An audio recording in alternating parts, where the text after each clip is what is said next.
Okay.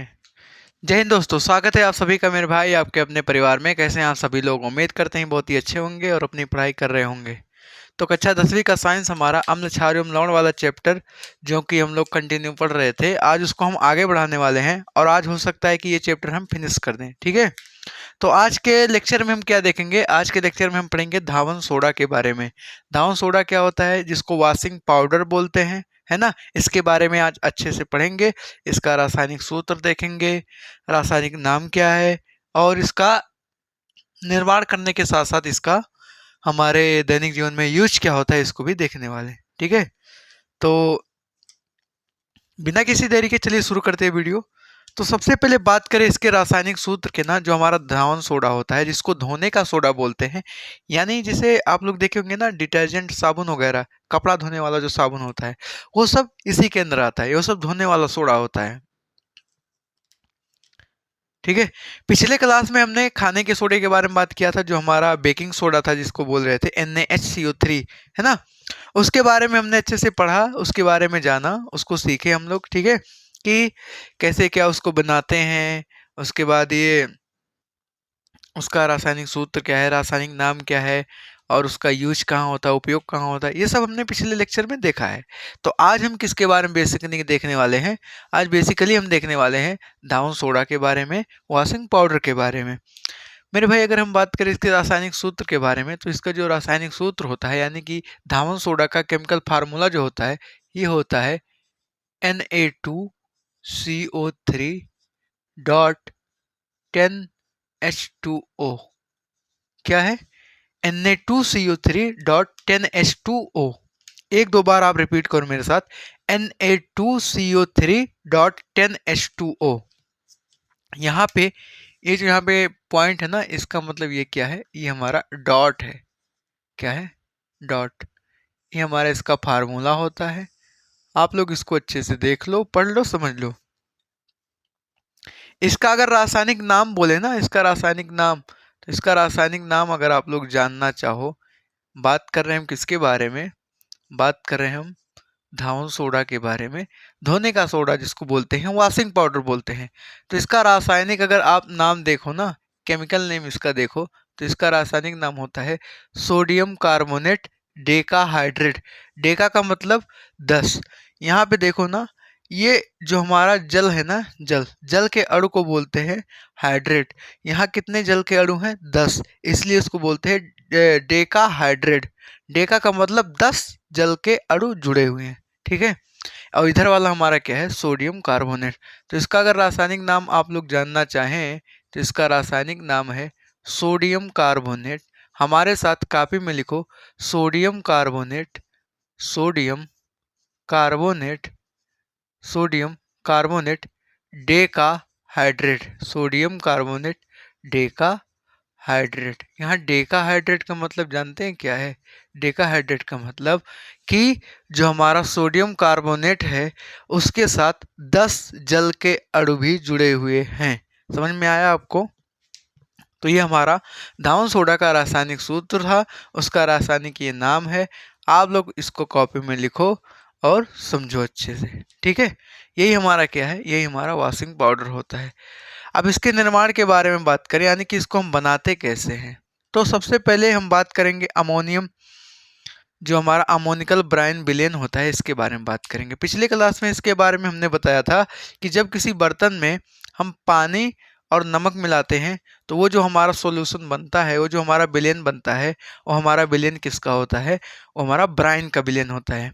उस Bryan के villain में अगर हम अमोनिया भी डाल दे रहे हैं, अमोनिया भी मिक्स कर दे रहे हैं, तो कैसा विलेन हो जाता है? अमोनिकल ब्राइन विलेन। क्या हो जाता है? अमोनिकल ब्राइन विलेन। तो हमने क्या किया? हमने एक बर्तन लिया, बर्तन में पानी डाला, पानी में नमक मिलाया। पानी में जब नमक मिला दिए तो ये जो विलेन बना, ये हमारा ब्राइन विलेन है।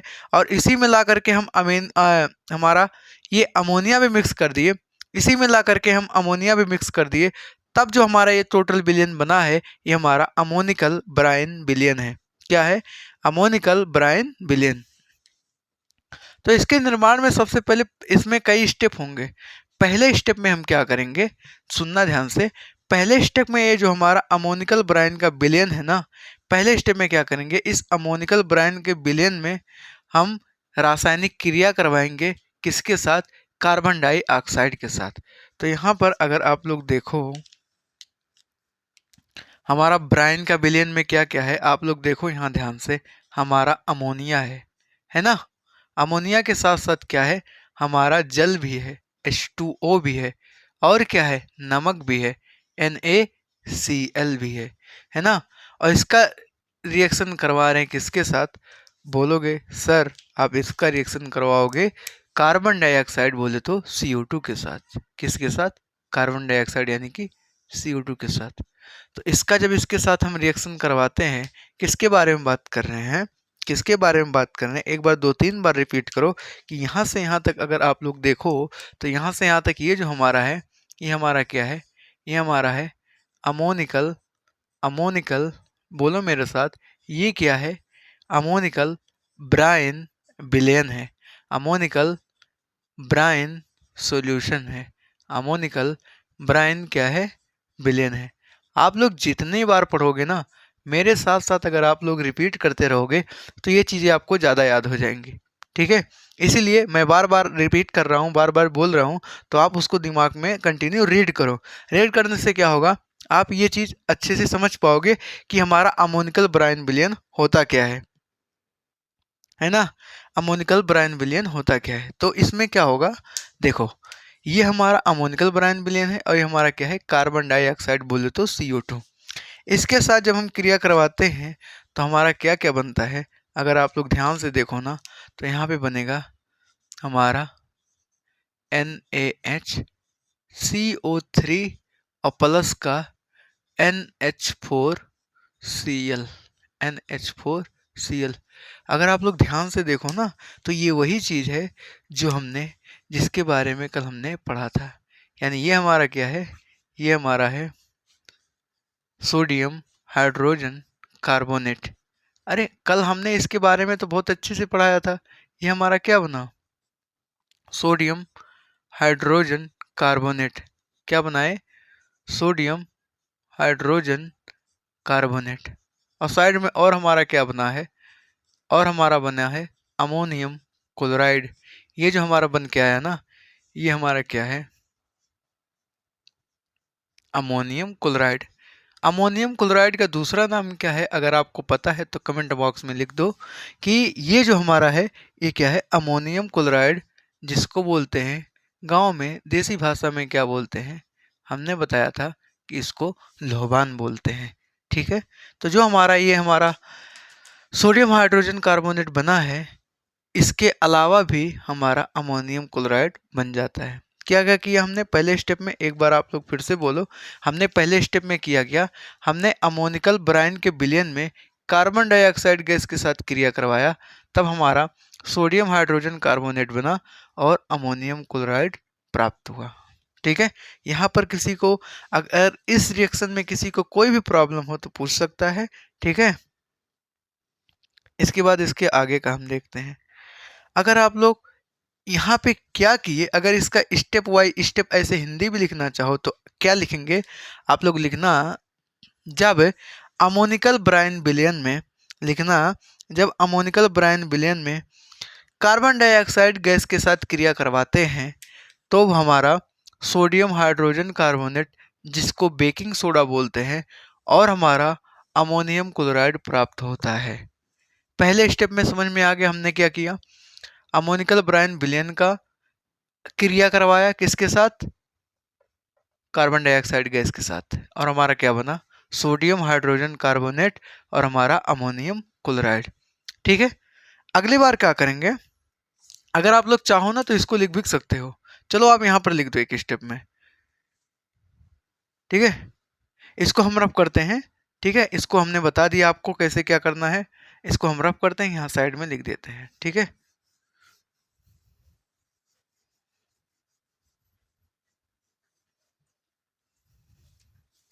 लिखो, जब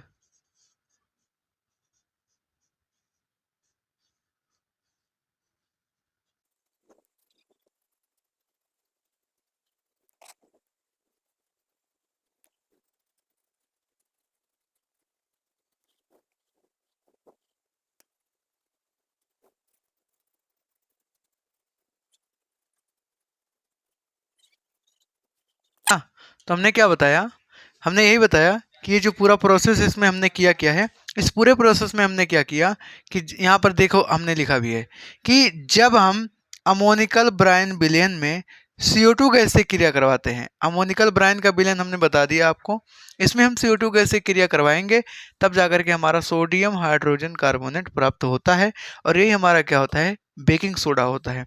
यहाँ हमने लिखा है इसी चीज को जो यहाँ पर किए ना, इसको पहले स्टेप में आप इतना रिएक्शन लिख करके ऐसे लिख देना, पूरा पूरा नंबर मिलेगा। ठीक है, तो हमने पहला स्टेप कंप्लीट कर लिया। क्या किया फिर से बताते हैं, अमोनिकल ब्रायन विलयन में CO2 गैस से क्रिया कराते हैं तो सोडियम हाइड्रोजन कार्बोनेट प्राप्त होता है। क्या प्राप्त होता है, क्या प्राप्त होता है, सोडियम हाइड्रोजन और कार्बोनेट, यानी कि ये सोडियम हाइड्रोजन कार्बोनेट हमारा जो है बेकिंग सोडा है और यही हमको प्राप्त होता है। ठीक है, ठीक है सर, कोई बात नहीं। अगले स्टेप में क्या करेंगे, अगले स्टेप में इसको हम करेंगे गरम।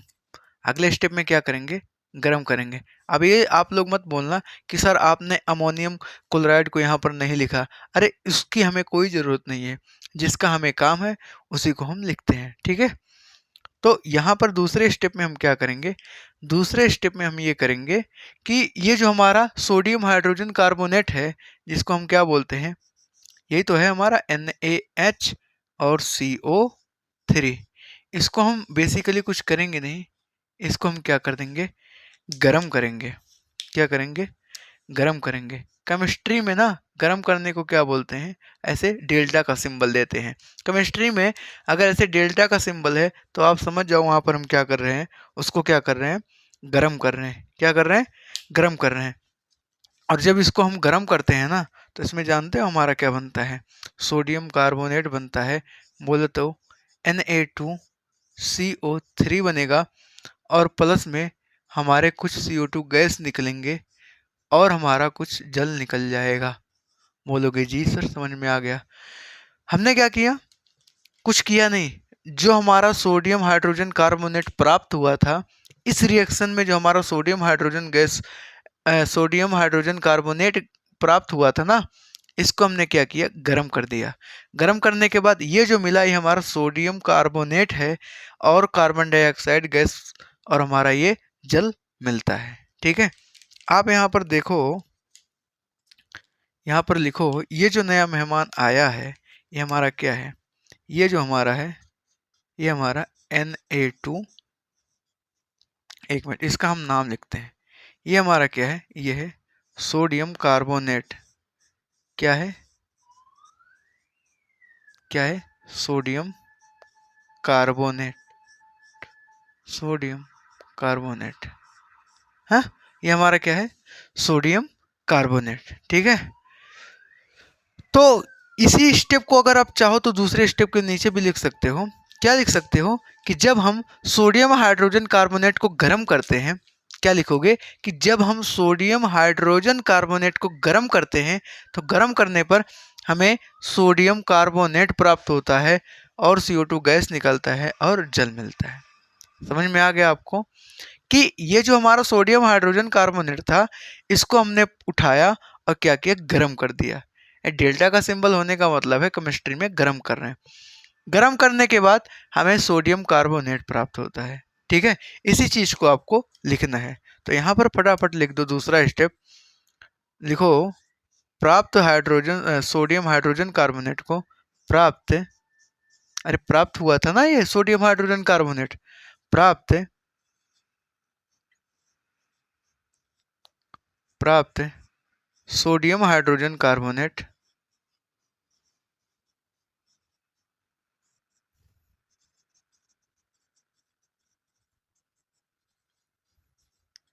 को गर्म करने पर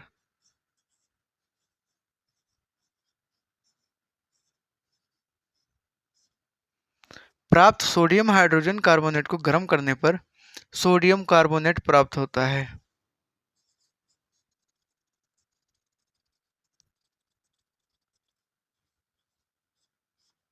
ठीक है, तो दूसरे स्टेप पे हमने क्या किया, दूसरा स्टेप हमने क्या किया कि जो हमारा प्राप्त सोडियम हाइड्रोजन कार्बोनेट था उसको हमने गर्म किया। गर्म करने के बाद हमारा सोडियम कार्बोनेट प्राप्त हो गया। तीसरे स्टेप में एक स्टेप और करेंगे। तीसरे स्टेप में क्या करेंगे, तीसरे स्टेप में हम क्या करेंगे, ये जो हमारा सोडियम कार्बोनेट प्राप्त हुआ इसका हम कराएंगे क्रिस्टलन। अभी सर क्रिस्टलन क्या होता है, अभी हम बताते हैं, तुरंत बताते हैं। तो यहाँ पर क्या करेंगे, तीसरे पॉइंट में हम लिखेंगे कि हम क्या करते हैं, ये जो हमारा सोडियम कार्बोनेट है इसको उठाते हैं और क्या कराते हैं, क्रिस्टलन। Na2CO3 और प्लस का H2O।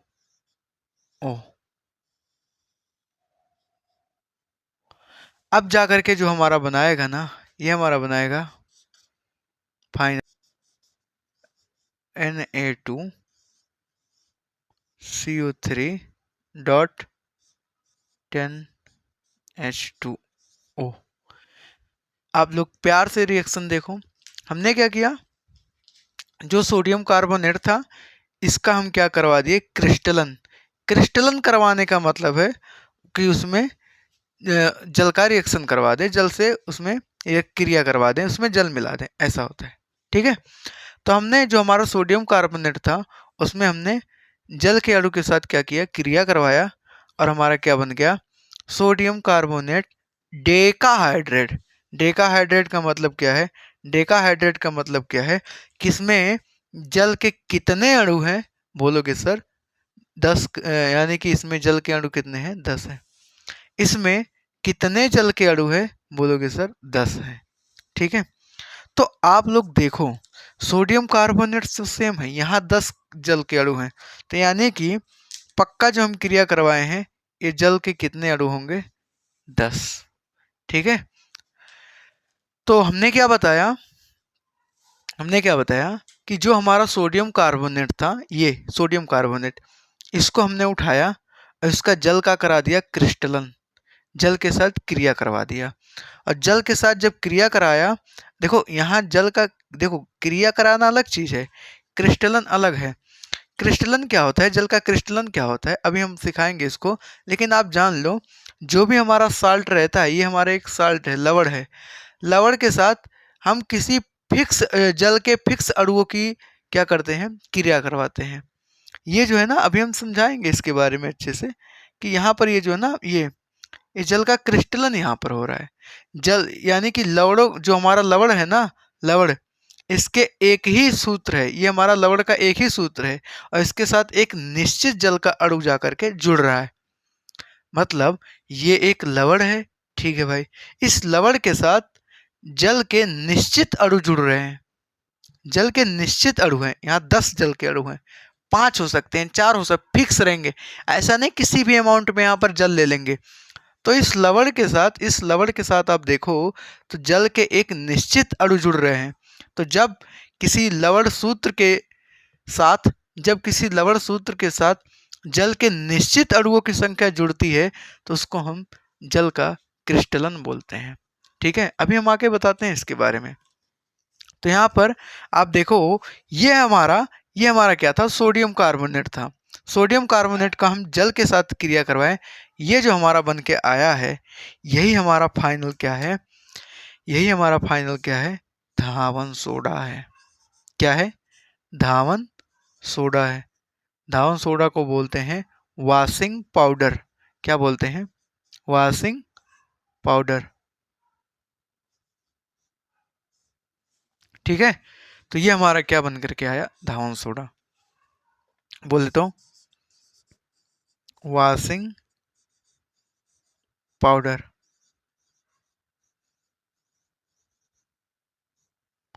बोलो, यहाँ तक किसी भाई बहन को कोई तकलीफ हो तो बता सकता है।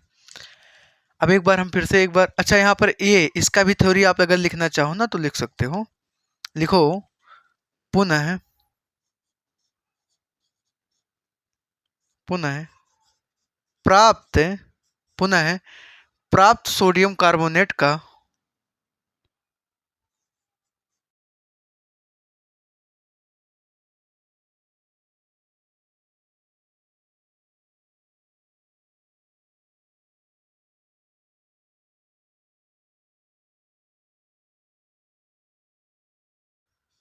ओके, हमने क्या बताया कि जो हमारा सोडियम कार्बोनेट प्राप्त था, इसका हम जल के साथ क्रिया करवाएं, जल का क्रिस्टलन करवाएं, और जल का क्रिस्टलन करवाने के बाद तब जाकर के हमारा ये धोने का सोडा, जिसको वॉशिंग पाउडर बोलते हैं, ये हमारा प्राप्त हो जाता है। ठीक है, आप लोग यहाँ पे एक एक स्टेप वाइज आप थ्योरी भी लिख सकते हो। हमने थ्योरी को भी लिखा है, पहले रिएक्शन थ्योरी, रिएक्शन थ्योरी और रिएक्शन थ्योरी, ऐसे करके हमने पूरा धावन सोडा का जो भी हमारा स्टेप वाइज था पूरा हमने कंप्लीट किया। तो एक बार हम इसको समराइज कर देते हैं, आपको रिवाइज करवा देते हैं। हमने पहले बारे में क्या बताया, पहले क्या बताया धावन सोडा के बारे में कि इसका रासायनिक सूत्र हमारा होता है Na2CO3.10H2O, जिसको बोलते हैं सोडियम कार्बोनेट डेका हाइड्रेट। ठीक है, इसके निर्माण की बात की है, यानी कि अगर इसको हम बनाना चाहें कैसे बनाएंगे, तो जो हमारा अमोनिकल ब्राइन का विलयन होता है, हमने कल पढ़ाया था, अभी भी आज यहाँ पर पढ़ाया है, जो हमारा अमोनिकल ब्राइन विलयन है, इसका हम रिएक्शन करवाते हैं कार्बन डाइऑक्साइड गैस के साथ, तब जाकर के हमको प्राप्त होता है सोडियम हाइड्रोजन कार्बोनेट और हमारा अमोनियम क्लोराइड। इसका हमें कोई काम नहीं, इसको इग्नोर करते हैं, हम इसको पकड़ते हैं, इसको वापस से ला करके क्या करते हैं, गर्म करते हैं। तो जो हमारा सोडियम हाइड्रोजन कार्बोनेट है, इसको हमने गर्म किया, गर्म करने के बाद हमको क्या मिलता है, सोडियम कार्बोनेट, कार्बन डाइऑक्साइड और हमारा जल। ये तीनों चीज़ें हमको मिलते हैं। इन दोनों का हमारा कोई काम नहीं, इनको इग्नोर करते हैं और सोडियम कार्बोनेट को उठा लेते हैं। वापस से क्या करते हैं, उसी सोडियम कार्बोनेट को हम क्या करते हैं, उसका जल का क्या करा देते हैं, क्रिस्टलन, यानी कि उसका रिएक्शन हम जल के फिक्स अणु के साथ करवा देते हैं। ठीक है, तो जब सोडियम कार्बोनेट का हम क्रिस्टलीकरण करवाते हैं, इसको क्रिस्टलीकरण बोलते हैं, तो जब सोडियम कार्बोनेट का हम क्रिस्टलीकरण करवाते हैं, तब जाकर के हमारा क्या प्राप्त होता है, धावन सोडा। तो हमने देखा कि जो हमारा धावन सोडा था यानी वॉशिंग पाउडर, इसको बनाने में हमने 3 स्टेप को फॉलो किया है। तीनों स्टेप में हमने 3 रिएक्शन देखे और तीनों रिएक्शन के बारे में यहाँ साइड में थ्योरी लिख दिया। आप लोग इसको अच्छे से समझ सकते हो और पढ़ सकते हो। ठीक है, यहाँ तक अगर आपको कहीं पर कोई तकलीफ हो तो कमेंट करके पूछ सकते हो, अदरवाइज इसका हम यूज देखते हैं, धावन सोडा का उपयोग देखते हैं। ठीक है, आप लोग एक बार इसको देख लो, समझ लो, स्क्रीनशॉट ले लो और उसके बाद कॉपी में लिख लो, फिर आगे बढ़ते हैं। ठीक है, तो इसका अगर हम उपयोग देखें ना, उपयोग,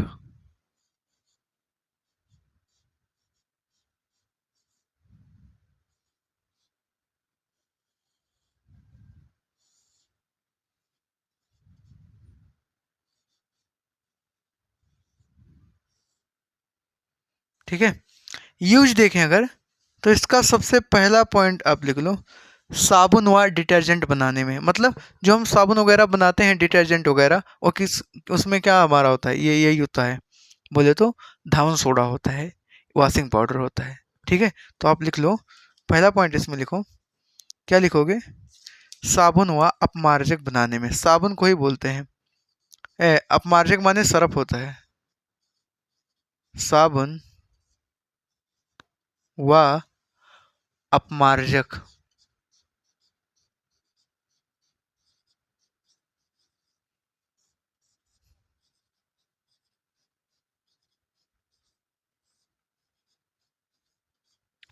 बात समझ में आया कि जो हमारा ये धावन सोडा है, इसका यूज कहाँ करते हैं, साबुन व अपमार्जक बनाने में। कोई दिक्कत, इसका यूज कांच व कागज के उद्योग में भी करते हैं, लिख लो ये भी, दूसरा पॉइंट लिखो, कांच व कागज के उद्योग में।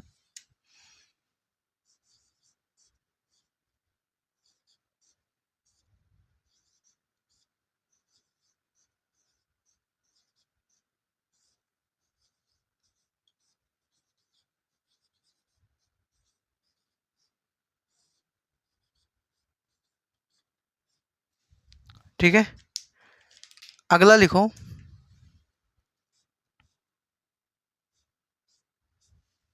अगला तीसरा पॉइंट आप लिख लो, तीसरा है बोरेक्स जैसे सोडियम यौगिक बनाने में, बोरेक्स जैसे सोडियम यौगिक बनाने में। अब ये बोरेक्स क्या है अभी समझाते हैं।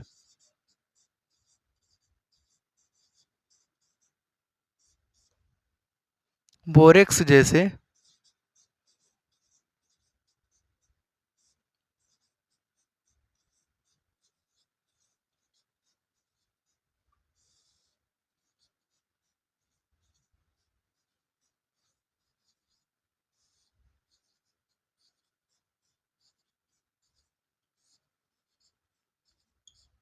देखो, बेसिकली जो हमारा बोरेक्स है ना, बोरेक्स का यूज हम नॉर्मली कांच बनाने में करते हैं, ठीक है। तो यहाँ पर जो बोरेक्स होता है ना, बोरेक्स, ये यूज होता है कहाँ? इसका यूज करते हैं कांच बनाने में।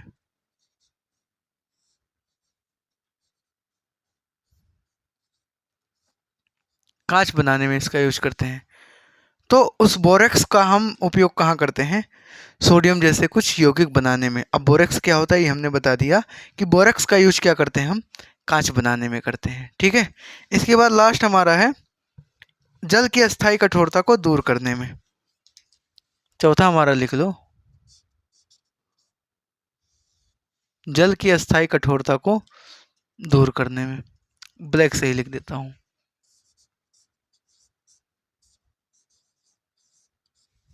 जल की जल की अस्थायी कठोरता को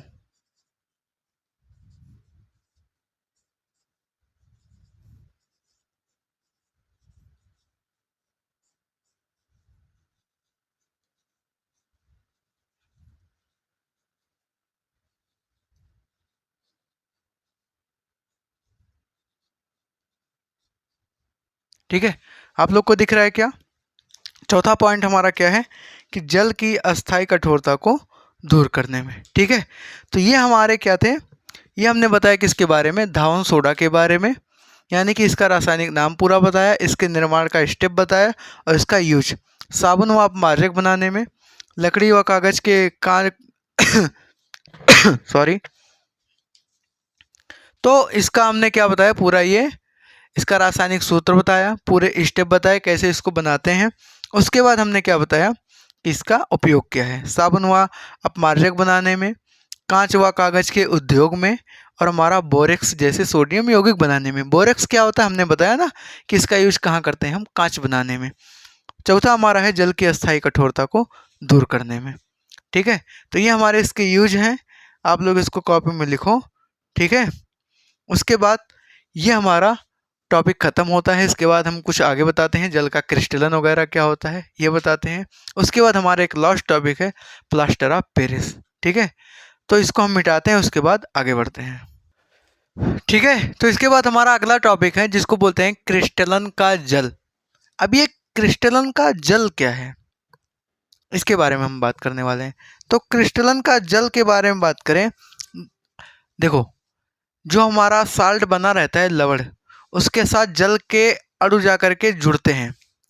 तो जो हमारा लवण होता है, जो हमारा लवण होता है वो हमारा लवण एक ही रहेगा, यानी कि उसका एक ही सूत्र रहेगा, एक ही फार्मूला रहेगा। और उसके साथ जा करके जो जल के अणु जुड़ते हैं वो निश्चित होते हैं।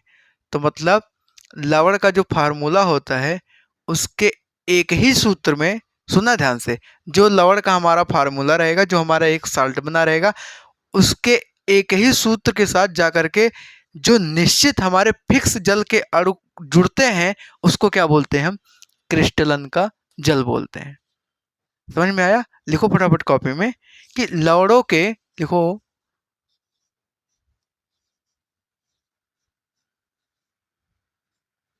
लवणों के एक सूत्र इकाई में,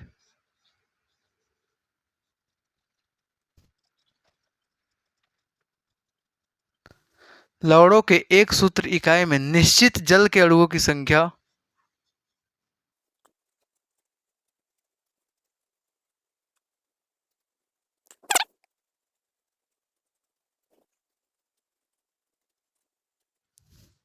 ठीक है। तो हमने क्या बताया, परिभाषा हमारा क्या है इसके बारे में जान लो कि लवणों के एक सूत्र इकाई में, जो हमारे लवण होते हैं उसका जो एक सूत्र होता है, उस एक सूत्र के साथ कितने जल के अणु जुड़े हैं वो हमारा क्या होता है? क्रिस्टलन का जड़। जैसे अभी हमने आपको बताया है किसके बारे में? धावन सोडा के बारे में। आप धावन सोडा को ध्यान से अगर देखो तो लिखा होता है Na2CO3 डॉट 10H2O। तो अगर आप ध्यान से देखो ना तो इसमें ये वाला जो है ना, ये हमारा लवण होता है और लवण का यही एक सूत्र है। ये क्या है हमारा? ये लवण है, ठीक है। और लवण के इस सूत्र के साथ जितने जल के अणु जुड़े हैं ये हमारे क्या है? ये जो हमारा है ना, ये यही हमारे क्या है? ये हमारे क्रिस्टलन का जल है। ये जो हमारा है ये क्या है? क्रिस्टलन का जल है।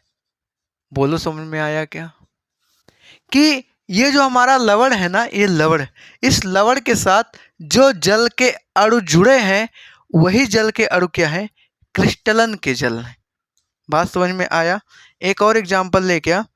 एक और एग्जांपल ले लो, CuSO4.2H2O। एक और हमारा है CuSO4 copper sulphate dot 2H2O। आप यहाँ ध्यान से देखो, ये जो हमारा कॉपर सल्फेट है ना, ये हमारा क्या है? लवण है। और ये जो हमारा जल के निश्चित अणु जुड़े हैं यही हमारे क्या है?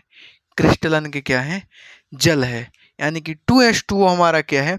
क्रिस्टलन का जल है। समझ में आया? कल का ये 5H2O हो गया, जैसे CuSO4.5H2O, कोई दिक्कत नहीं है। ये हमारा क्या है? ये हमारा एक लवण है, साल्ट है। और ये जो हमारा है ये हमारा क्या है? ये क्रिस्टलन का जड़ है। ये क्या है? क्रिस्टलन का जल है। अब हमें नहीं लगता आपको कि ये क्रिस्टलन का जल समझने में कोई तकलीफ होगा कि जो भी हमारा लवण रहता है उस लवण के साथ जितने भी निश्चित यानी फिक्स जल के अणु जुड़े होते हैं, फिक्स जल के मॉलिक्यूल्स जुड़े होते हैं, वो हमारे क्या होते हैं? क्रिस्टलन के जड़ होते हैं। क्रिस्टलन के जल होते हैं। वो हमारे क्या होते हैं? क्रिस्टलन के जल होते हैं। उम्मीद करते हैं आपको बहुत ही आराम से, बहुत ही तसल्ली के साथ, एकदम धीरज से पढ़िए, कोई तकलीफ नहीं है, लेकिन टॉपिक एकदम अच्छे से क्लियर होना चाहिए। ठीक है, तो आप लोगों को ये क्लियर है क्या? अब हमारे एनसीईआरटी में एक लाइन दिया है, क्या लवण का क्रिस्टल वास्तव में शुष्क है? क्या लवण का क्रिस्टल वास्तव में शुष्क होता है? आप अगर ध्यान से देखो ना, यहाँ पे ये जो हमारा कॉपर सल्फेट है ना, ये इसको लेते हैं। यहाँ देखो CuSO4.5H2O, ये जो हमारा है ना, ये इसका कलर होता है नॉर्मली, अगर इसके साथ 5 जल के अणु जुड़े हैं ना, तो अभी इसका कलर जानते हो, इसका रंग कैसा है? अभी इसका रंग अगर आप देखो ना, तो इसका रंग कैसा होगा? ब्लू होगा, बोले तो नीला होगा। कैसा होगा? ब्लू, यानी कि नीला। बोलोगे जी सर कोई दिक्कत नहीं है, कि मतलब जो हमारा कॉपर सल्फेट है इसके साथ 5 जल के अणु जुड़े हैं। जो हमारा कॉपर सल्फेट है इसके साथ 5 जल के अणु जुड़े हैं, तो इसका रंग कैसा है? नीला है।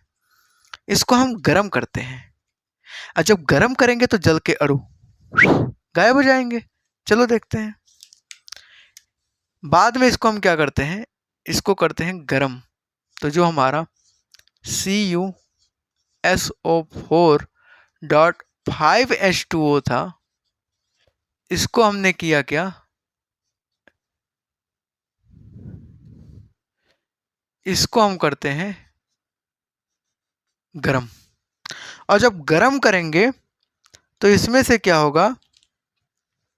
इसमें से गरम करेंगे तो ये जल के अणु क्या हो जाएंगे? अलग हो जाएंगे। क्या हो जाएंगे? अलग। तो यहाँ पर जो हमारा CuSO4 था ये अलग हो जाएगा, और जो हमारे जल के अणु थे, कितने जल के अणु थे? 5 थे, वो क्या हो जाएंगे? अलग हो जाएंगे। बोलोगे जी सर कोई दिक्कत नहीं है। कल का जो हमारा 5 जल के अणु के साथ था, इसका कलर कैसा था? नीला। अभी इसका कलर कैसा हो जाएगा? वाइट। सर कैसे? कितना कुछ चेंजिंग हो गया। केवल जल के अणु निकल करके उससे दूर चले गए, उसका तो दुनिया ही बदल गया, उसका ही तो रंग बदल गया।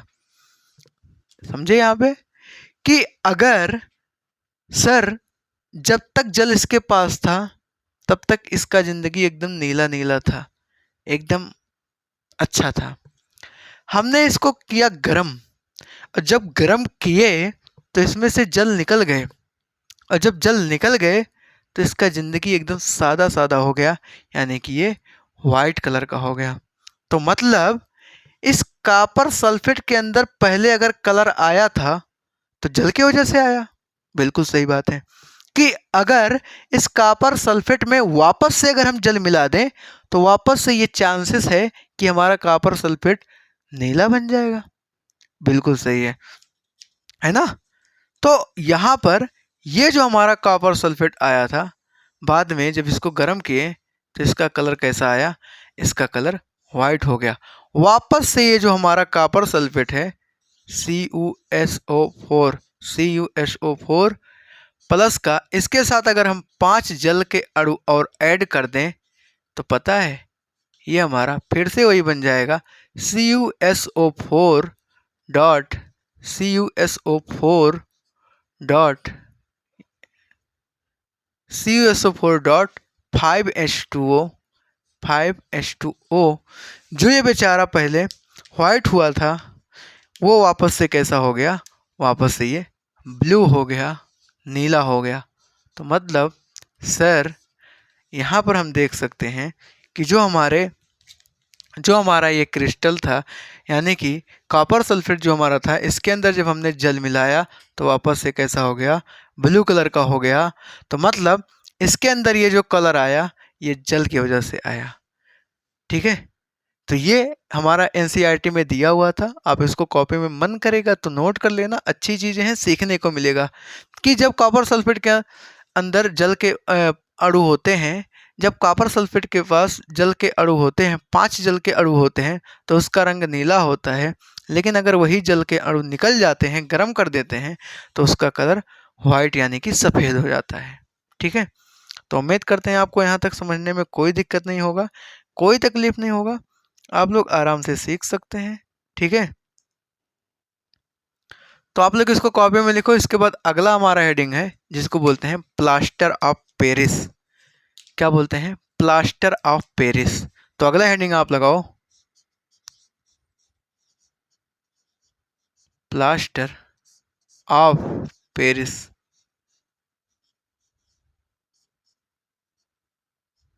Plaster of Paris.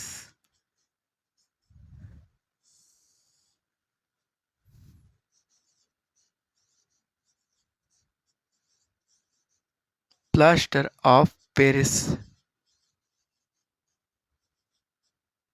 ठीक है, इसी को शॉर्टकट में बोलते हैं POP। आप लोग घरों में देखे होंगे ना जिसको पुट्टी वगैरह बोलते हैं, पुट्टी लगवाते हैं, POP वगैरह लगवाते हैं। हाँ जी भाई साहब, वही है, वही हम पढ़ने वाले हैं। क्या है हमारा नाम उसका, प्लास्टर ऑफ पेरिस, जिसको बोलते हैं क्या, POP। क्या बोलते हैं, POP। ठीक है, तो सबसे पहले बात करें इसका नाम ना, इसका रासायनिक नाम देखो। पहले इसका फार्मूला वगैरह देखते हैं, रासायनिक सूत्र के बारे में क्या देखने वाले हैं, रासायनिक सूत्र। बात करें इसके रासायनिक सूत्र के बारे में, तो जो हमारा POP होता है ना, इसका रासायनिक सूत्र होता है CaSO4 डॉट हाफ H2O। क्या होता है इसका सूत्र, सूत्र के बारे में बात करें तो CaSO4 dot half H2O। Half, ये हमारा 4 है। ठीक है, इसको मैं अच्छे से लिख देता हूँ। ठीक है, तो हम बात कर रहे हैं कि इसके बारे में, प्लास्टर ऑफ पेरिस के बारे में, कि इसका रासायनिक सूत्र क्या होता है, CaSO4। बोलो हमारे साथ, क्या होता है, CaSO4 dot half H2O। CaSO4 dot half H2O। कहीं पर कोई दिक्कत तो बता सकते हैं। बात करें इसके रासायनिक नाम के, तो इसका रासायनिक नाम क्या है भाई? कैल्शियम सल्फेट हेमीहाइड्रेट या अर्धहाइड्रेट इसको बोलते हैं। तो यहाँ से यहाँ तक कैल्शियम सल्फेट आधा है तो अर्धहाइड्रेट ऐसा लिखो। यानी कि इसका रासायनिक नाम क्या है? रासायनिक नाम कैल्शियम, लिखो फटाफट कॉपी में,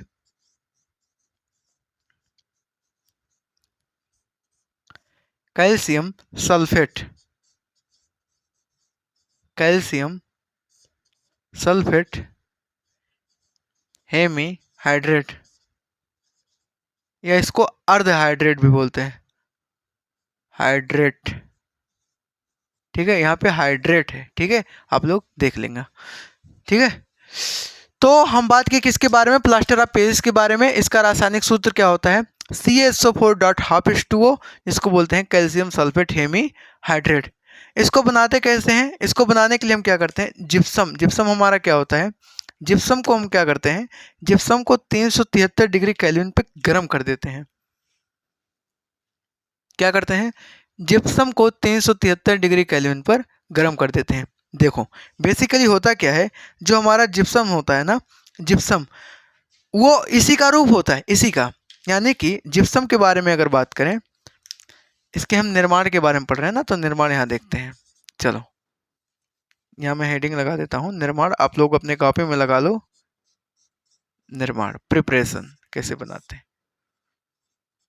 आप लोग जिप्सम को जानते क्या? जिप्सम किसके बारे में बात करें?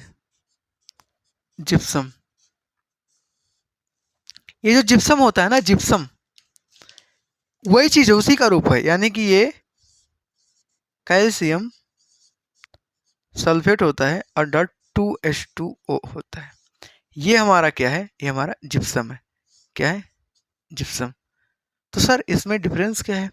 अगर आप लोग थोड़ा ध्यान से देखो ना, थोड़ा जूम करके देखो, तो यहाँ पे आप ध्यान से देखो कि ये कैल्शियम सल्फेट है और इसके साथ आधा जल के अणु जुड़े हैं। आप लोग यहाँ ध्यान से देखो, इसके साथ 2 जल के अणु जुड़ेंगे। अगर आप लोग इसको देखो ना, तो जिप्सम के साथ 2 जल के अणु जुड़े होंगे और यहाँ आप देखें हैं तो हाफ ही जल के अणु हैं। तो मतलब जो हमारे 1.5 जल के अणु हैं वो उड़ जाएंगे।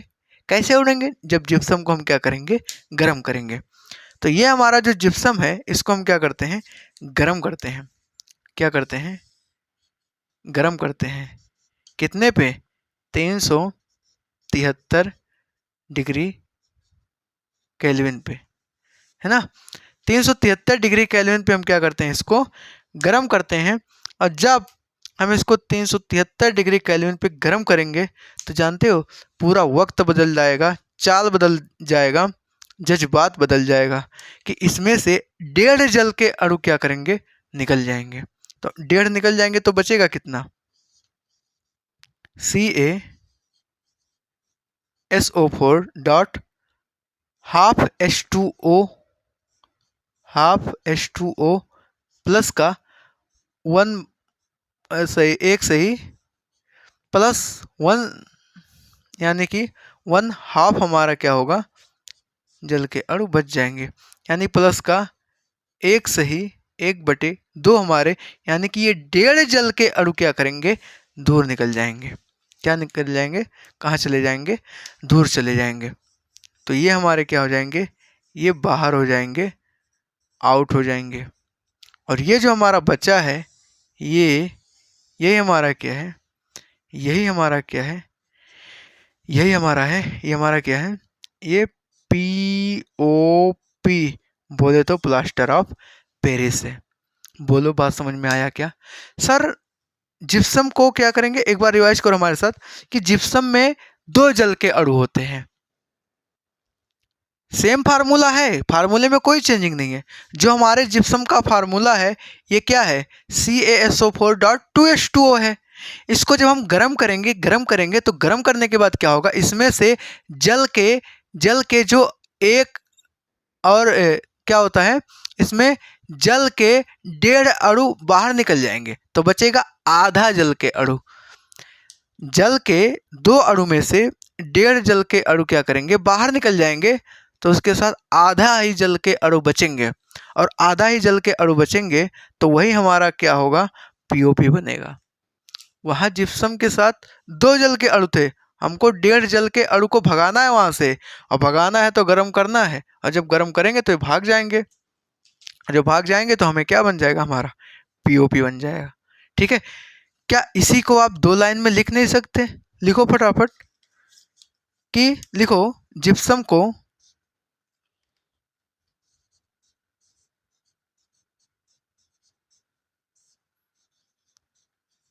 जिप्सम को 373 डिग्री केल्विन पर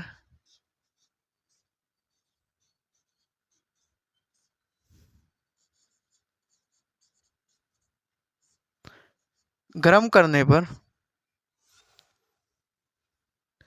373 डिग्री केल्विन पर गर्म करने पर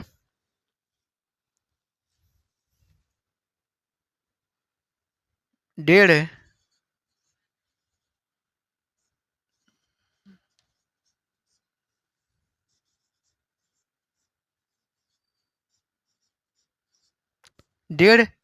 जल के अणु निकल जाते हैं।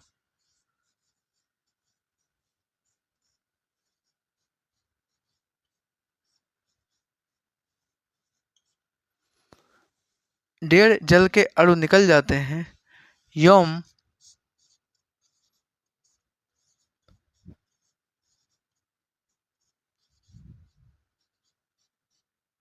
शेष हमारा पीओपी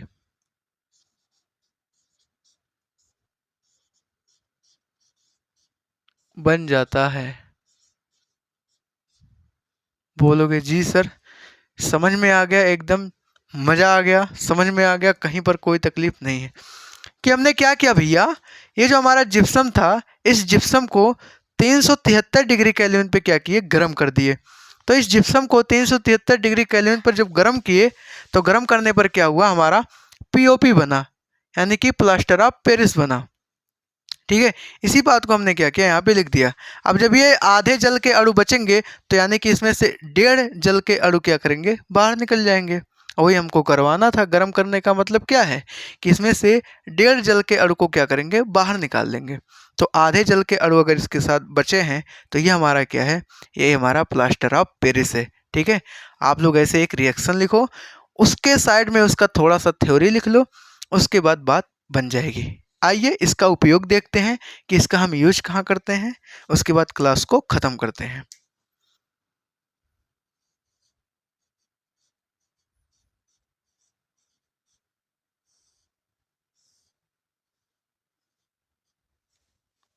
उपयोग में पहला लिखो, देखो क्या होता है इसका उपयोग, पहला लिखो, जब हम डॉक्टर के यहाँ जाते हैं ना, हाथ पैर तोड़ करके, तोड़वा करके, कहीं पर गिर गए या किसी वजह से हाथ पैर टूट जाता है, तो डॉक्टर के यहाँ जब जाते हैं तो एक्सरे वगैरह निकालेगा, उसके बाद देखेगा, देखने के बाद बताएगा कि प्लास्टर करना पड़ेगा। तो वो जो आपके हाथ में एक मोटा सा लेयर लगाता है ना, वो हमारा क्या होता है, यही पीओपी होता है। ठीक है, तो यहाँ पर देखो, नॉर्मली जब वो लगाएगा ना तो उसमें वाटर के कुछ मॉलिक्यूल्स रहेंगे, उसको पानी में मिलाएगा, वो पहले पानी में जब मिलाएगा तो जिप्सम बनेगा, फिर बाद में क्या करेगा, उसको लगाएगा, लगाने के बाद उसके कपड़े वगैरह से सूख, तो वो जो सूख जाएगा तो एक थोड़ा कड़क हो जाता है। ठीक है, तो आप वहां देखो उसका यूज कहाँ कर रहे हैं, टूटी हड्डियों को मरम्मत करने में। तो क्या ये हमारा एक यूज नहीं हो गया, लिखो फटाफट कॉपी में, टूटी हड्डियों के मरम्मत में, टूटी हड्डियों के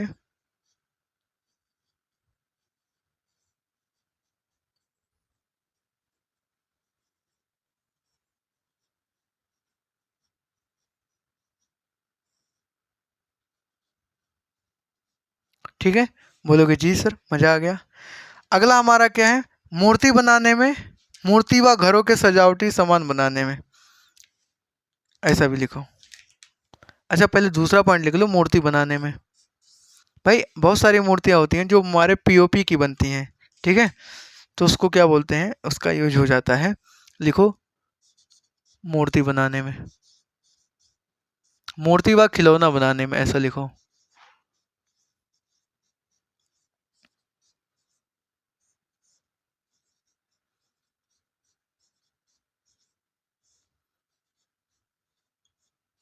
मूर्ति व खिलौने बनाने में। तीसरा पॉइंट लिखो, तीसरा पॉइंट लिखो, घरों के सजावटी सामान बनाने में।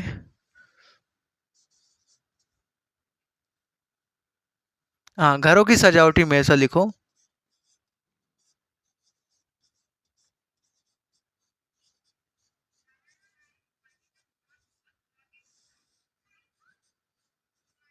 ठीक है, तो हमने क्या बताया, टूटी हड्डियों के मरम्मत में, मूर्ति व खिलौने बनाने में, घरों के सजावटी सामान बनाने में। ठीक है, अगला लिख लो, सतह को चिकना बनाने में। चौथा हमारा क्या है, सतह को चिकना बनाने में, सतह को चिकना बनाने में।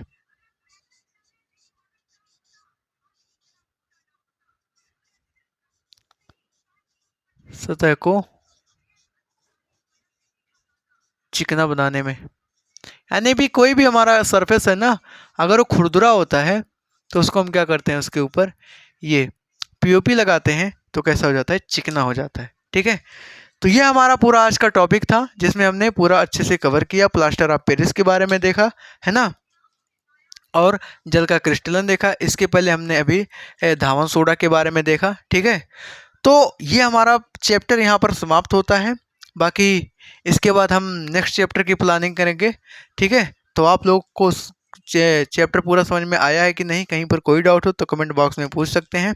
बाकी अगर हमारा पढ़ाना अच्छा लगता है तो चैनल को सब्सक्राइब कर लीजिए, अगर नए हैं वीडियो को शेयर कर दीजिए। ठीक है, और इसके बाद मिलते हैं किसी अगले चैप्टर में एक बेहतरीन से टॉपिक के साथ।